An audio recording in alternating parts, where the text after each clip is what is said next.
സമയം രാത്രി 11:30 ആയി. ആൻഡ് ഞങ്ങളെല്ലാവരും വൈറ്റൊക്കെ ഇട്ട് എടപ്പള്ളി പള്ളി പോവാൻ റെഡി ആയിട്ട് നിൽക്കുകയാണ്.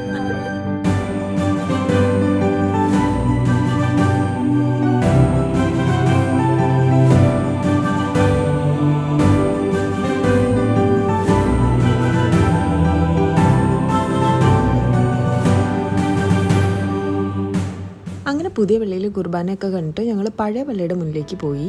എല്ലാ കൊല്ലവും ക്രിസ്മസിന് ഇവിടെ പുൽക്കൂട് കോമ്പറ്റീഷൻ ഉണ്ടാവാറുണ്ട്. അപ്പോൾ ഞങ്ങൾ കുഞ്ഞായിരിക്കും മുതലേ we are always interested to see the crib competition.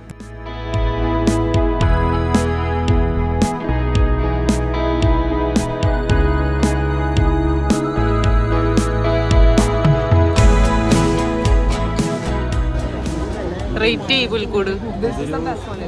It's like 8.5.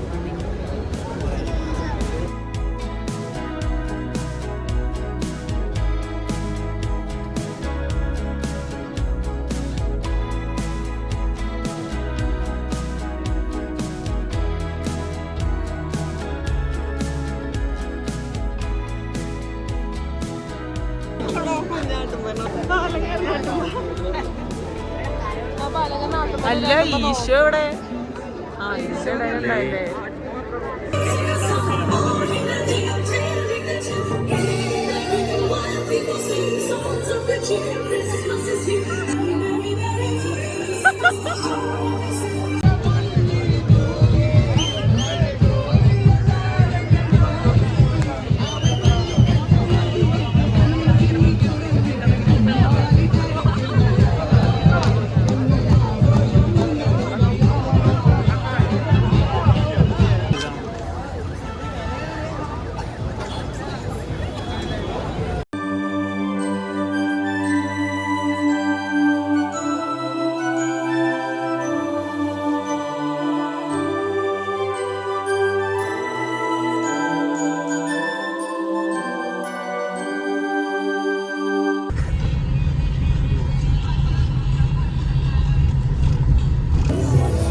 ഞങ്ങളിപ്പോൾ ഫോർട്ട് കൊച്ചിയിലെ ബേലി ഗ്രൗണ്ടിലുണ്ട്. ട്രീ ലൈറ്റിംഗ് സെറമണി കാണാൻ വന്നതാണ്. ഇതാണ് ഇവിടുത്തെ ഒരു വൈബ്. ഇവിടെ ഫുൾ കടക്കാരും ഭയങ്കര ക്രൗഡാണ്. ഐസ്ക്രീം കട, ബജിക്കട, അതാണ് നമ്മുടെ ട്രീ. എല്ലാ വർഷവും ക്രിസ്മസ് ന്യൂ ഇയർ ടൈമിൽ ഫോർട്ട് കൊച്ചിയിൽ ബിഗ് ട്രീ ഫെസ്റ്റിവൽ നടക്കാറുണ്ട്. 400 വർഷം പഴക്കമുള്ള ഒരു മഴ മരമാണിത്. ഒരു 25 വർഷം മുമ്പ് ഇവിടുത്തെ ചില ലോക്കൽ ക്ലബ്സൊക്കെ ചേർന്ന് ക്രിസ്മസ് ടൈമിൽ ഈ മരമൊക്കെ ഡെക്കറേറ്റ് ചെയ്ത് ഇവിടെ ഗ്യാദർ ചെയ്യാൻ തുടങ്ങി. ബട്ട് ദെൻ ഓവർ ടൈം അത് വലിയൊരു ട്രഡീഷൻ തന്നെയായിട്ട് മാറി. ഇപ്പോൾ ഈ ബിഗ് ട്രീ ഫെസ്റ്റിവൽ കാണാൻ വേണ്ടി ഫോറിനേഴ്സ് വരെ ഇവിടെ വരാറുണ്ട്. അപ്പോൾ അതിൻ്റെ മെയിൻ കാര്യമായിട്ടുള്ള ട്രീ ലൈറ്റിംഗ് സെറമണി കാണാനാണ് ഞങ്ങളിപ്പോൾ ഇവിടെ വന്നേക്കുന്നത്. റോസേ, ട്രീൻ്റെ കളർ എന്താ?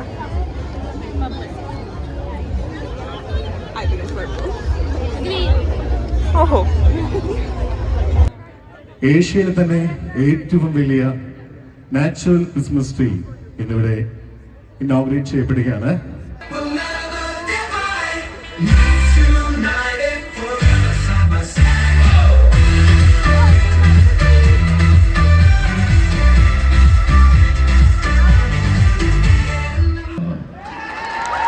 കാരണം ഈ വെളി ഗ്രൗണ്ടിലാണ് ഞങ്ങൾ ക്രിക്കറ്റും ഫുട്ബോളും എല്ലാം കളിച്ചു വളർന്നതും.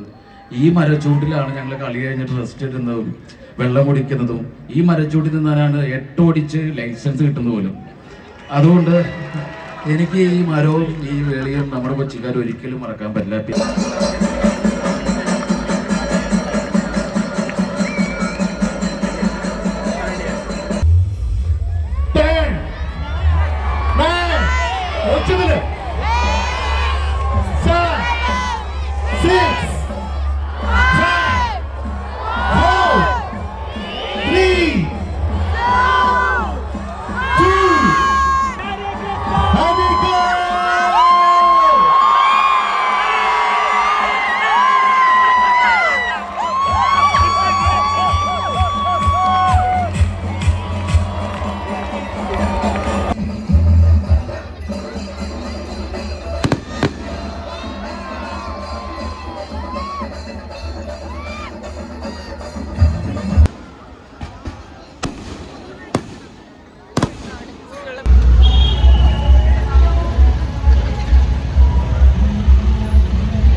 അപ്പോൾ ഞങ്ങൾ ട്രീ റിവ്യൂല് കഴിഞ്ഞു.